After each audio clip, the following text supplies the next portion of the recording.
नमस्कार। मैं astrologer palmist नील नरेंद्र अपने इस वीडियो में आपका हार्दिक स्वागत करता हूं और हमेशा की तरह आपसे करबद्ध प्रार्थना करता हूं कि यदि आपने मेरे चैनल को सब्सक्राइब नहीं किया है तो प्लीज़ उसे सब्सक्राइब करें। देखिए, आज का विषय जो वीडियो में है वो बहुत ही इंटरेस्टिंग होने के साथ साथ आज के सामाजिक दृष्टिकोण को देखते हुए काफ़ी ज़्यादा इम्पॉर्टेंट है, क्योंकि इस दौरान अभी जो हमारा अपना एस्ट्रोलॉजी और जो पामिस्ट्री की हमारी जो ये यात्रा होती है या जो हमारा कैरियर है उसके अंदर इस समय में सबसे ज़्यादा महत्वपूर्ण जो परेशानी उभर कर सामने आ रही है वो परेशानी है पेरेंटिंग को लेकर। यानी कि लोग अपने बच्चों से बहुत परेशान हैं, यानी अपने बच्चा मतलब सन और डॉटर। और ये जो बच्चों की जो उम्र है वो उम्र आप ये समझ लीजिए कि 2 साल से लेकर के और 25 साल की उम्र के बीच की हम यहाँ पर चर्चा करेंगे। यानी कि जो एज का जो ग्रुप होगा जिसके विषय में मैं आपको जानकारी दूंगा वो जानकारी दूंगा 2 साल से लेकर के 25 साल के बीच में जो हमारे बच्चे हैं उनके साथ अभी क्या हो रहा है और आज के सामाजिक दृष्टिकोण से के परिप्रेक्ष्य में हमारी पेरेंटिंग कैसे हो और इनका ज्योतिषीय प्रभाव क्या है और ज्योतिषीय उपाय क्या है, इन सब चीज़ों के बारे में हम चर्चा करेंगे। निश्चित तौर पर ये समस्या हर दूसरे घर की समस्या बन चुकी है, तो इस पर निश्चित तौर पर वीडियो बनाना हमारे लिए आवश्यक हो जाता है। देखिए, बात जब हम बच्चों की करते हैं तो यहाँ मैं आपको थोड़ा सा एक शास्त्रीय नियम समझाना चाहता हूँ। वो शास्त्रीय नियम ये है कि जो भी हमारा प्रारब्ध होता है, जो प्रारब्ध होता है वो संतान के रूप में हमारे सामने आता है। अब आप देखिए, प्रारब्ध का मतलब क्या हुआ? प्रारब्ध आपका शुभ भी हो सकता है और प्रारब्ध आपका अशुभ भी हो सकता है, यानी शुभ और अशुभ प्रारब्ध दोनों। ये शुभ और अशुभ जो प्रारब्ध हैं ये आपके सामने आते हैं आपकी संतान के रूप में और आपको आपकी ज़िंदगी को प्रभावित करते हैं। तो यहाँ पर ये बात तो बिल्कुल स्पष्ट हो जाती है कि यदि हम ये माने कि हमारे को संतान से कोई परेशानी है तो निश्चित रूप से हमारा प्रारब्ध, यानी जिसे हम कहते हैं कि पिछले जन्म से हम जो अच्छे और बुरे कर्मों का हिसाब लेकर के पैदा हुए, जिसे हम अपना भाग्य भी कहते हैं चाहे दुर्भाग्य कहते हैं, कुछ भी आप कह लीजिए, वो निश्चित रूप से संतान के रूप में हमारे सामने आता है। यदि मान लीजिए कोई व्यक्ति बहुत गरीब स्थिति में, बहुत आर्थिक परेशानी से अपनी ज़िंदगी को गुजारा है, लेकिन उसका प्रारब्ध अच्छा है, यानी कि शुरुआती ज़िंदगी में उसने अपने अशुभ प्रारब्धों को भोगा। उसके बाद जैसे ही उसकी संतान होती है और संतान होने के बाद यदि संतान उसकी सक्सेसफुल हो जाती है तो निश्चित रूप से ये उसके शुभ प्रारब्धों का परिणाम है, जिसकी वजह से संतान की वजह से उसके जीवन में सुख आता है, यानी कि उसके जीवन में एक शुभता आती है, यानी कि उसका जीवन जो है वो बेहतरीन ऐश्वर्य और वैभव के साथ अपने जीवन को व्यतीत करता है। इसका मतलब ये हुआ कि जो संतान है वो संतान उसके शुभ प्रारब्ध का प्रतीक है। ठीक इसके विपरीत यदि कोई व्यक्ति अपने जीवन के अंदर बहुत अच्छे कर्म करते हुए अपनी ज़िंदगी को काट रहा है, कर्म का मतलब कार्य से है, अच्छे या बुरे से नहीं है, किसी भी कार्य को करता हुआ अपना जीवन काट रहा है, और संतान के रूप में जब उसके सामने उसकी संतान आती है और उस संतान की वजह से उसको मानसिक कष्ट होता है। मानसिक कष्ट का मतलब क्या हुआ? आपको मेंटल स्ट्रेस होती है और साथ में आपको उस संतान की वजह से आपके घर का एनवायरनमेंट बेहतर नहीं होता, या कह लीजिए खुशनुमा नहीं होता, या कह लीजिए उस संतान की वजह से बार बार आपके घर के अंदर एक नेगेटिव एनर्जी क्रिएट होती है, या उस संतान की एक्टिविटी की वजह से आपको मेंटल स्ट्रेस होता है, या उस संतान के बिहेवियर की वजह से आपके दिल पर चोट लगती है, तो आप मानिएगा कि ये आपका ही अशुभ प्रारब्ध है जो संतान के रूप में आपके सामने आया है। तो देखिए, अब यहाँ पर मैं ये बात क्यों समझाना चाह रहा हूँ कि यदि आपको इस परेशानी से बाहर आना है तो सबसे पहले आपको दिमाग में ये बैठाना होगा कि जो ये संतान हमारी है जिसकी वजह से हमें परेशानी हो रही है, ये परेशानी एक्चुअल में संतान के कारण नहीं, हमारे अपने कर्मों के कारण हमारे को ऐसा परिणाम देखना पड़ रहा है। अगर ये बात इतनी सी आप समझ जाएंगे तो आप इस समस्या से बहुत जल्दी बाहर आ जाएंगे। अन्यथा होता क्या है कि आप पूरी ज़िंदगी अपनी संतान को कोसते रहते हैं और उसके अंदर कमी निकालते रहते हैं और उससे बहुत ज़्यादा अपेक्षाएं करते हैं और उसके कैरियर को लेके, एजुकेशन को लेके, और हर समय आप उसको टॉर्चर करते हैं, उसको अंडर प्रेशर कर देते हैं या उसके अंदर एक स्ट्रेस क्रिएट कर देते हैं जिसकी वजह से उसका बिहेवियर ख़राब होने लगता है। तो यहाँ पर जिम्मेवारी बेसिकली अगर मैं अपने अनुभव के आधार पर बताऊं तो ये जिम्मेवारी आपकी बनती है, संतान की नहीं। क्योंकि जिस भी चीज़ का कोई भी क्रिएटर होता है, यानी कि जैसे प्रभु ने हमें इस धरती पर भेजा है तो हमारी सुरक्षा और रक्षा और हमारी जीवन व्यापन के लिए जिम्मेवारी जो है वो बेसिकली प्रभु की है। अगर ये बात हम समझ जाएं तो यहाँ पर भी जब संतान को आप पैदा करते हैं तो हालांकि संतान का पैदा होना भी ईश्वर की ही देन है, लेकिन फिर भी अगर हम उसे सामाजिक दृष्टिकोण से देखें तो उसकी जिम्मेवारी और हर स्थिति में उसका लालन पालन और उसके कर्तव्यों को निभाना आपकी जिम्मेवारी है, उससे आप दूर नहीं भाग सकते। ये बात पहले आपको अपने दिमाग पर बैठानी होगी।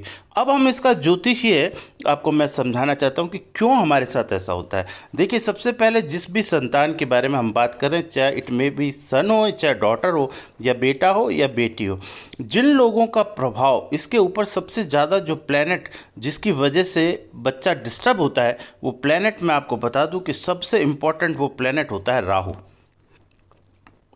हमारे राहु देवता, ये प्लैनेट राहु देवता इसलिए बहुत ज़्यादा इनकी ज्योतिष में महत्ता है क्योंकि राहु किसी भी कार्य को कराने में या किसी भी कार्य को करने में इनको जरा भी विलंब नहीं होती। ये 1 सेकंड से भी कम समय के अंदर आपकी मति को भ्रष्ट करने में सक्षम है।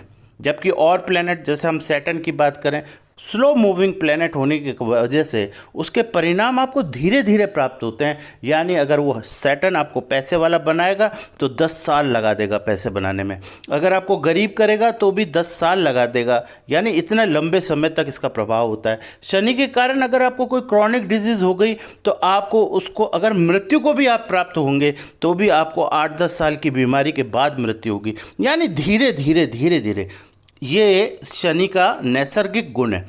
लेकिन राहु की स्थिति में ऐसा नहीं होता। राहु की स्थिति के अंदर राहु अपने परिणामों को देने के लिए उसे बिल्कुल भी समय की आवश्यकता नहीं है। यानी कि किसी भी स्थिति में कोई भी कार्य को कराने में राहु बहुत मिली सेकेंडों में अपना काम कर देता है। यानी बहुत छोटे समय में आपसे कुछ भी अच्छा या बुरा कर्म वो करवा सकता है। यानी आपकी बुद्धि पर उसका इतना कंट्रोल होता है। तो आप कहते हैं कि मैं बहुत बुद्धिमान हूँ, आप समझते हैं मैं बहुत इंटेलिजेंट हूँ, आप समझते हैं कि मुझे बहुत ज्ञान है। ये ज्ञान राहु देवता के सामने आपका धरा रह जाता है। जितने भी फंडामेंटल्स या जितने सिद्धांत और उसूलों के साथ आप जी रहे होते हैं, जब राहु देवता अपनी पर आते हैं तो आपको मिनटों के अंदर भ्रष्ट कर देते हैं। मिनटों के अंदर आपकी सारी की हुई तपस्या को जीरो कर देते हैं और मिनटों के अंदर आपके द्वारा किए गए जितने जाप तप और जितने आप सिद्धांतिक तौर से अपने आप में जो अहंकार पालते हैं कि मैं इतना बड़ा ज्ञानी हूँ, उस ज्ञान को ख़त्म करने में राहु चंद सेकंडों के अंदर आपको जीरो कर देते हैं। तो सब्जेक्ट यहाँ पर ये जो मैं इतनी बात बता रहा हूँ उसका बताने का महत्व इसलिए है उसका महत्व क्योंकि आप इस बात को अच्छे से समझ सकें। क्योंकि ये परेशानी से अगर आपको बाहर आना है तो इसके लिए आपको ऐसा करना पड़ेगा। अब देखिए, संतान में मैं आपको बता दूं कि इसमें राहु देवता का काम है और मैं बेसिकली आपको बता दूं कि इस तरीके के जो बच्चे हैं उनके सिम्टम क्या होते हैं, उनके लक्षण क्या होते हैं।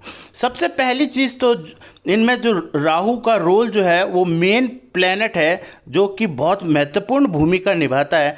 साथ में एक प्लैनेट है जो वीनस और उसके साथ में एक प्लैनेट है मार्स, जो इस समय में सबसे ज़्यादा एप्लीकेबल होकर के बच्चों के साथ में एक तरीके से समझो कि अपने प्रभाव में इन 3 प्लैनेट्स ने ले रखा है। देखिए, राहु का मतलब हुआ कि आपका जो भ्रम या आप कह लीजिए आपको, क्योंकि राहु क्या है, एक बड़ा मिस्टीरियस प्लैनेट है, ये बड़ा रहस्यमयी प्लैनेट है। अच्छे अच्छे विद्वान और ज्योतिष और पामिस्ट, बड़े बड़े ज्ञाता भी राहु के बारे में संपूर्ण रूप से सही तथ्य बताने में सक्षम नहीं हुए। ये तो प्रभु की कृपा होती है जिन लोगों पर, तो आप थोड़ा बहुत राहु के बारे में सही तरीके से बता सकते हैं, अन्यथा इतनी ताकत नहीं किसी भी विद्वान में कि राहु की सही गणना करके आपको समझा सके। अब देखिए यहाँ राहु का काम जो है, वो राहु जो है, जो बच्चे आपको ऐसा लगते हैं कि ठीक नहीं है, या जिनकी वजह से आपको मानसिक परेशानी हो रही है, या जिनकी वजह से आपको मतलब एक तरीके से स्ट्रेस हो रहा है, जिनकी वजह से आपके मन में एंजाइटी होती है, जिसकी वजह से आपका मन बेचैन होने लगता है, घबराता है कि मेरे बच्चा अगर आज ऐसी स्थिति में तो उसका भविष्य क्या होगा, ये प्रश्न माँ बाप के मन में बार बार उठता है। और कभी कभी बच्चों की कुछ एक्टिविटी देखकर तो आपका दिमाग खराब हो जाता है। तो आपको मैं यहाँ बताऊँ कि जो राहु जो है, जब ये ड्राइव करता है किसी भी बच्चे को, यानी कि उसके जीवन को, तो राहु का काम है उसकी एक तो इनिशियल एजुकेशन। आप देख लीजिए, जो व्यक्ति राहु से प्रभावित होगा और अगर उसके साथ उसका जुपिटर प्रभावित हो गया, यानी राहु और जुपिटर का कॉम्बिनेशन बन गया, या गुरु पीड़ित हो गया राहु की वजह से, तो उसकी जो इनिशियल एजुकेशन है, इनिशियल एजुकेशन किसे कहते हैं? आपकी प्रारंभिक शिक्षा, इनिशियल। यानी इनिशियल एजुकेशन को मैं कहता हूँ जो 12th क्लास से पहले होती है, यानी 0 से लेकर आपकी 12वीं क्लास तक की जो शिक्षा है, वो बहुत ही परेशानी से वो बच्चा पूरी करता है। यानी मरते पढ़ते ज़बरदस्ती पढ़ाते हो आप उसको, और किसी भी तरह उसको स्कूल भेजते हो, किसी भी तरह उसको पढ़ने के लिए प्रेरित करते हो। यानी ये लक्षण आप देख लीजिए, बचपन से अगर किसी बच्चे में पढ़ाई के प्रति इंटरेस्ट क्रिएट नहीं हो रहा है और वो स्वतः ही खुद अच्छे से तैयार होकर के स्कूल नहीं जा रहा है, अच्छे से होमवर्क नहीं कर रहा है, तो ये गुण इसमें आ गया।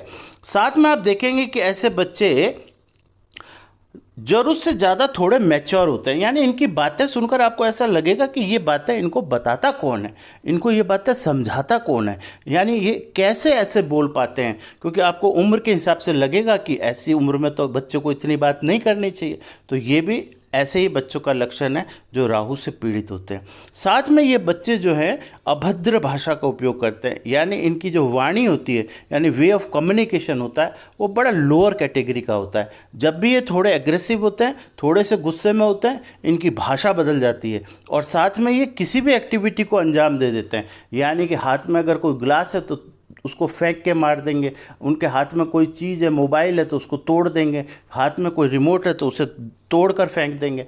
यानी इस तरह की ये जो एक्टिविटी है, ये बड़ी टिपिकल लगती है और कई बार डेंजरस भी लगती है। हमें ऐसा भी लगता है कि कहीं हमने इसे कुछ कहा तो ये बच्चा कुछ गलत ना स्टेप उठा ले, इस तरह की भी एक घबराहट हमारे मन में चलती है। क्योंकि आजकल सिंगल चाइल्ड वाला है, 1 या 2 बच्चे होते हैं, तो बड़े लोग मदर फादर इस चक्कर में भी बहुत अंडर प्रेशर रहते हैं। दूसरा, तीसरा, चौथा लक्षण जो है वो ये है कि ऐसे बच्चे थोड़े से, आप ये समझ लीजिए, उत्पाती होने के साथ साथ, यानी कि एक शरारत करना अलग चीज़ होती है, और एक शरारत ऐसी होती है जिसमें आपको थोड़ी सी ऐसा महसूस होता है कि ये बच्चा नॉर्मल बच्चों से थोड़ा अलग है। यानी इसकी जो एक्टिविटी है थोड़ी मिस्टीरियस है, रहस्यमय है, यानी कि ये बच्चा क्या करता है, कब करता है, कैसे करता है, समझ नहीं आता। तो इसलिए ऐसे बच्चों को आप समझ जाइए कि ये उस कैटेगरी में आते हैं। तीसरा, ये बच्चे जैसे जैसे बड़े होते हैं, इनका एग्रेशन लेवल बढ़ता है, साथ में इनकी अभद्रता, यानी जो बात करने का तरीका, वो भी धीरे धीरे ख़राब होने लगता है। और एक समय तो ऐसा आता है जब ये अपने मुंह से इतने अपशब्दों का इस्तेमाल करते हैं, इतने अभद्र भाषा का इस्तेमाल करते हैं कि आपको सुनकर भी शर्म आने लगती है। तो ये भी इसका एक लक्षण है। साथ में इनकी एक्टिविटी, मैंने कहा अगर इनकी एक्टिविटी राहु की कंजक्शन जो है वीनस यानी शुक्र और मंगल के साथ हो जाए, तो ये बच्चे बहुत कम समय के अंदर ही मतलब अपोजिट सेक्स की ओर आकर्षित होने लगते हैं, उम्र से पहले। ये बहुत डेंजरस चीज़ है, और ये एक्टिविटी मदर फादर को बड़ा परेशान कर देती है, चाहे ये मेल हो, बच्चा सन हो या डॉटर हो।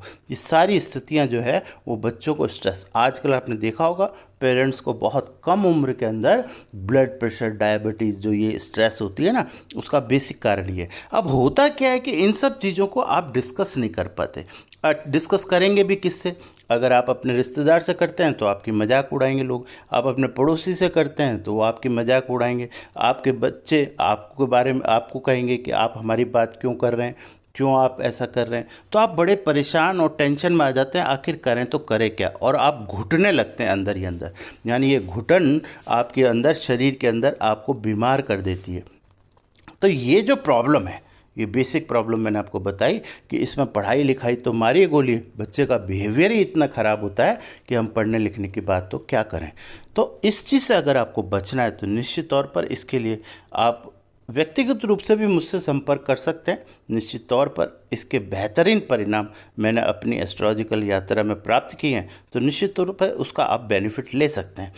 लेकिन एक वीडियो के हिसाब से यानी कंटेंट के हिसाब से मैं कुछ आपको तरीके बताता हूँ। जैसे मान लीजिए आपका बच्चा नहाते समय बहुत ज़्यादा उत्पात करता हो, यानी पानी के साथ खेलता हो और पानी को उछालता हो, उछल उछल के नहाता हो, पानी को फैलाता हो, पानी के टब में हाथ मारता हो, तो ये एक्टिविटी इस बात का लक्षण है कि आपका बच्चा इस कैटेगरी में आता है। दूसरा, ऐसे बच्चे ये सेल्फ सेंटर्ड होते हैं। सेल्फ सेंटर्ड का मतलब ये होता है ये अपने कंफर्टेबल जोन को छोड़ते नहीं हैं। इनका कंफर्ट लेवल जो होता है, यानी कि ये कंफर्टेबल जोन को नहीं छोड़ते, यानी कि कष्ट सहना इनकी आदत नहीं होती। ये बहुत मस्ती से ज़िंदगी काटते हैं। साथ में इनका जो चौथा सबसे बड़ा लक्षण होता है वो ये होता है कि ये मदर फादर के लिए ऐसा बिहेव करते हैं कि भाई अगर आपने हमें पैदा किया है तो आपको ही पालना पड़ेगा, आपकी मर्जी है। तो मतलब आप समझिए बात को। अब मैं जो कहना चाह रहा हूँ, जिन माँ बाप के साथ ये सब गुजर रहा होगा वो सब अच्छे से समझ रहे होंगे कि ऐसा है। तो सबके मन में अब एक ख्याल आ रहा होगा कि जल्दी से जल्दी इसकी कोई रेमेडी आप बताइए जिससे इस परेशानी से हम बाहर आ सकें। तो इसके लिए मैं आपको कुछ उपाय बताता हूँ। निश्चित तौर पर ये उपाय आपके जीवन में, यहाँ देखिए वीडियो है तो कोई बहुत ज़्यादा उपाय तो मैं नहीं बता पाऊँगा, निश्चित तौर पर कुछ तो ज़रूर बताऊँगा। लेकिन अगर आपको ऐसा लगे तो इस विषय पर आप मेरे से खुलकर बात कर सकते हैं और निश्चित तौर पर इस विषय में मैं आपकी बहुत अच्छी मदद भी कर सकता हूँ। देखिए, उपाय में सबसे पहली चीज़ ये है कि बॉडी को, चाहे कोई भी हो, बॉडी को कम से कम खुला रखें, ज़्यादा से ज़्यादा ढक के रखें। स्नान करते समय निवस्त्र होकर के स्नान ना करें, ऐसा आप अपने बच्चों को बोलिए। साथ में राहु को ठीक करने के लिए नहाने वाले पानी के अंदर थोड़ा सा खाने वाला नमक, हाफ टी स्पून नमक मिला करके अगर स्नान करें ऐसे बच्चे, तो निश्चित तौर पर ऐसे राहु का प्रभाव नकारात्मक कम होता है। तो इस तरीके से मैंने आपको ये चीज़ बताई कि इसका जो मेन मतलब मैं आपको फोकस जो करना चाहता हूँ वो करना चाहता हूँ कि ये सारी जो समस्या है, इसकी परेशानी जो है वो है प्लेनेट राहु। राहु देवता हमारे जो हैं ये इसके कारक हैं। तो इसलिए इस राहु को बैलेंस करना आपके बच्चे की हॉरोस्कोप और पाम के अंदर बहुत ज़्यादा आवश्यक हो जाता है। अगर आप ऐसा नहीं करेंगे तो मैं निश्चित तौर पर बोल सकता हूँ कि आपका जीवन बच्चों के साथ बड़ा करना, यानी उनको पेरेंटिंग करना उनकी, और एक स्थिति तक जहाँ उनका कैरियर और विवाह होता है वहाँ तक पहुँचाते पहुँचाते आपके पसीने छूट जाएंगे। तो मैं आपको यहाँ बहुत स्पष्ट बोल रहा हूँ। देखिए, कुछ शब्द मैं बोलता हूँ वो शब्द साधारण तो होते हैं लेकिन थोड़े से ऐसे टिपिकल लगते होंगे आपको, लेकिन मैं इसलिए बोलता हूँ जिससे कि आपको, आप लोगों को बात, अपनी बात लगे और ऐसा महसूस हो कि नहीं यार, बात तो जो कह रहा है वो ठीक ही कह रहे हैं, और अपनापन एक ऐसा आपको महसूस हो, आपको बात करते समय भी अच्छा लगे। तो थैंक यू वेरी मच। अगर इस वीडियो का कंटेंट आपको पसंद आया हो तो निश्चित तौर पर उसे आप शेयर कीजिए। देखिए, ये वीडियो अगर आप शेयर करते हैं, ये वीडियो बहुत शानदार वीडियो है, ये इन्फॉर्मेशन बहुत शानदार है और ये परेशानी बहुत बड़ी है। तो अगर आपके किसी रिश्तेदार में भाई बहन के किसी के बच्चे परेशान हैं, बच्चों की वजह से वो परेशान है, तो उनको ये वीडियो दीजिए जिससे कि वो इस विषय पर जानकारी उनको प्राप्त हो और इसका लाभ वो उठा सकें। तो निश्चित तौर पर मैं आपको विश्वास दिलाता हूँ कि ये आपके लिए एक बड़े सौभाग्य की बात होगी। Thank you very much. Content पसंद आया तो शेयर कीजिएगा, चैनल को सब्सक्राइब कीजिएगा। Thank you very much. Radhe Radhe.